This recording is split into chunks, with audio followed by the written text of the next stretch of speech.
Hi everyone, আজ আছে এই সিজনের লাস্ট বিয়েবাড়ির নিমন্ত্রণ। তো চলো একসাথে রেডি হওয়া যাক। আজকে পরবো এই ভীষণ সুন্দর টিস্যু অর্গানজা সিল্কটা। এটা নিয়েছিলাম ইন্ডিয়ান সিল্ক হাউস থেকে প্রায় 1 বছর মতো আগে। এটা পরার জন্য আমি এতটা এক্সাইটেড, সেটা আশা করি তোমরা বুঝতেই পারছো। তো চলো, আজ ইচ্ছা আছে একটা ফুল কভারেজ গ্লোই ডিউই একটা মেকআপ করব। তো তার জন্য ফার্স্টে আগে ইউজ করে নিলাম প্রাইমার, দেন ইউজ করলাম একটা স্ট্রোব ক্রিম। আর আজ আমি যা যা ইউজ করছি সমস্ত প্রোডাক্টের লিঙ্ক কিন্তু আমি ডেসক্রিপশন বক্সে অলরেডি দিয়ে রেখেছি, চেক করতে পারো।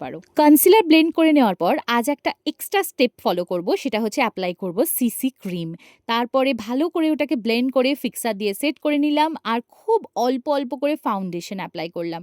আর শুধুমাত্র ক্রিজ যে অংশগুলোতে পড়ে সেই জায়গাটায় কিন্তু লুজ পাউডার দিয়ে একটু সেট করে নিয়েছি। আর আই লুকটার জন্য আজকে শাড়ির সাথে ম্যাচ করে একটু পিঙ্কিশ শিমার ইউজ করেছি। আর যখন আমি শিমাটা ইউজ করছিলাম তখন আমি ক্যামেরাটা চালাতেই ভুলে গেছি, তো সেই জন্য ওরকম একটা এক্সপ্রেশন দেখতে পেলে। আর আজকে না ইচ্ছা আছে ফলস আইল্যাশ পরার, তো সেই জন্য আর ল্যাশটাকে খুব একটা কার্ল করলাম না। তো এখানে আমার আই লুকটা কিন্তু একদমই কমপ্লিট হয়ে গেছে। শাড়িটা পরবো আর তার আগে একটুখানি ভাবলাম কার্ল করে নিই। এটা কিন্তু আমার প্রথম থেকে প্ল্যানে ছিল না। তো ফাইনালি একটু নিচের সাইডটা কার্ল করে নিলাম। এটা করতেই আমার প্রায় 1 ঘন্টা মতো লেগেছে। আর মায়ের হেল্প ছাড়া তো ভালোভাবে শাড়ি পরা আমার জন্য ইম্পসিবল। আর শাড়িটা পরার পর থেকে না আমি আর হাসি থামাতে পারছি না, মানে এত গ্লোই, এত গর্জাস একটা শাড়ি। আর তার সাথে ম্যাচ করে কিন্তু আমি এই ব্যাঙ্গালোর রোজ আর জিপসিটা নিয়ে এসেছিলাম সকালে। তো আজকে ফার্স্ট টাইম আমি এই ব্যাঙ্গালোর রোজ ইউজ করছি। আর এটাকে খুব ইজিলি কি করে ওপেন হেয়ার স্টাইলে তোমরা মানে আর কি ফুল ইউজ করতে পারবে, সেটা যদি চাও যে আমি আলাদা করে শেয়ার করি তাহলে আমায় অবশ্যই কমেন্টে জানিও। আর আজকে শো স্টপার কিন্তু শাড়ি নয়, এই দুলটা।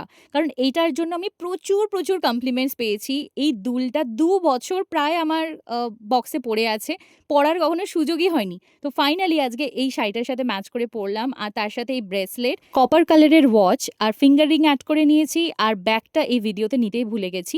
তো ফাইনালি রেডি টেডি হয়ে এখন বেরিয়ে পড়লাম। আর যাবো আজকে সেই নিউ টাউন। যেতে তো গুগল ম্যাপে দেখাচ্ছে প্রায় 1.5 ঘন্টা লাগবে, আর আমাদের লেগেছে আরও বেশি সময় বিকজ অফ জ্যাম। ফাইনালি গিয়ে পৌঁছালাম ভেন্যুতে। আর এই হচ্ছে ডেকোরেশন, তোমাদেরকে এক ঝলক দেখিয়ে দিই। আর আজকে এখানে আসার জন্য আমি বেশি এক্সাইটেড হচ্ছে ফার্স্ট কারণ এই যে বিশ্ব বাংলা, এইখানে আমি কখনো এর আগে ইনভিটেশনে আসিনি। আর সেকেন্ড কারণ হচ্ছে এনারা সবাই। আজ বিয়ে বাড়িতে কি কি খাওয়া দাওয়া করেছি সেটা কিন্তু নেক্সট সেপারেট মিনি ব্লগে তোমাদের সাথে শেয়ার করব, তো দেখতে কিন্তু একদম ভুলো না।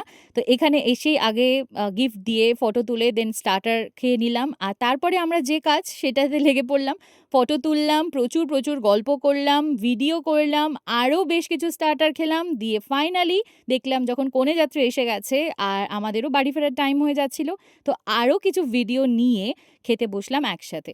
তো খাওয়ার টেবিলে যা গল্প জমেছিল সেগুলো তো মানে কি বলবো, আমরা তো উঠে আসতে ইচ্ছা করছিল না। তো কি আর করা যাবে, টাটা করার সময় তো এসেই গেছে। তো ওখান থেকে ওরা ক্যাব বুক করে নিচ্ছে, আমি বাড়ি ফিরবো।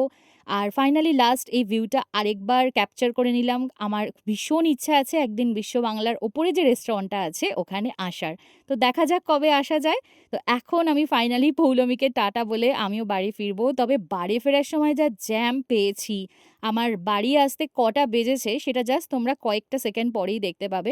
আমি তো পুরো মানে গাড়িতে বসে বসে বোর হয়ে যাচ্ছিলাম, বাট ফাইনালি বাড়ি এসেছি। আর এখন বাজে ঘড়িতে 12টা 13।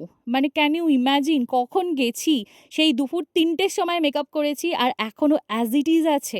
এমনকি কার্লসগুলো নষ্ট হয়ে গেলেও ওপেন হেয়ার স্টাইলে ফুলটা কিন্তু অ্যাকচুয়ালি এদিক ওদিক হয়নি। তো চলো ফাইনালি আমি মেকআপ রিমুভ করি, ফ্রেশ হই আর তোমাদেরকে জানাই আজকের মতো টাটা।